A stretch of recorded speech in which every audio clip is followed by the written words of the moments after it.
In other words, is your work robbing you of the best years in the growth of your children and marriage? To understand that elusive balance between work and family, take a look at the following report. For most employees in the country, the 1st of May not only marks a holiday in which one does not go to work, it more often than not signifies a time one spends with the family outside the busy work schedule. But for the ordinary Kenyan worker, can there really be a balance between work and family? Sole entrepreneur Mercy McKenna says yes, but only if you are your own boss. It has given me flexibility. At times I see, at times there is call, maybe to go home, it's an emergency. I don't look back and say that I have to sit and wait.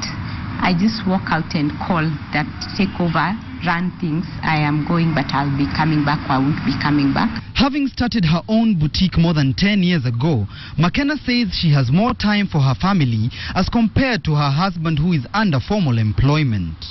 Most of the time I realize I am the one doing most of the emergencies, most of the parents meeting, most of the homework I do with the kids, because you'll get home when they are already asleep.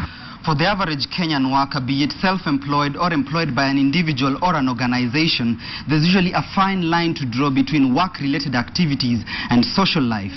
But for Mercy McKenna, who owns this boutique, she says that line is easier to draw when you're self-employed.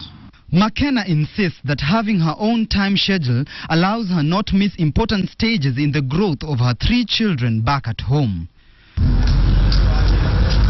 But what of those who don't have their own businesses? Where does one find time for the family under formal employment? 5:30, you go back again at around 9:30. Kids are already tired, they're asleep. So you don't have time for your kids. Watu wanaweza kufanya kama na shift, so that ukifanya for a certain maximum time of hours, you are released.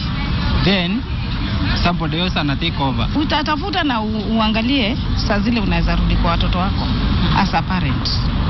Uwapatie parenting, that love of a parent.